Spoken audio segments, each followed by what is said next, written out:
ito ay rated SPG. Striktong patnubay at gabay ng magulang ang kailangan. Maaaring may masiselang tema, lengguwahe, karahasan, sexual, horror o droga na hindi angkop sa mga... Lumabas na nga ang resulta ng test nga nito ni Jasmine at ni Ashley. At dito na nga itinext na nga agad ni Paulo itong si Thea upang ipaalam na match nga itong si Jasmine at Ashley.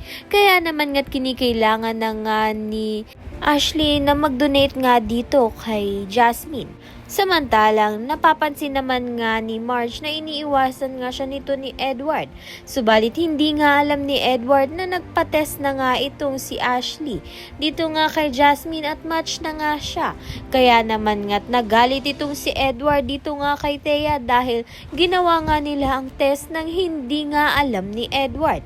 Dahil isa nga siya sa hindi nga pumapayag sa test na nga ito.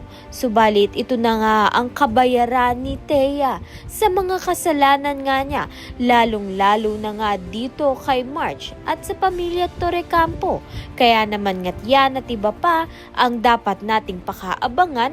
Maraming salamat sa iyong panonood.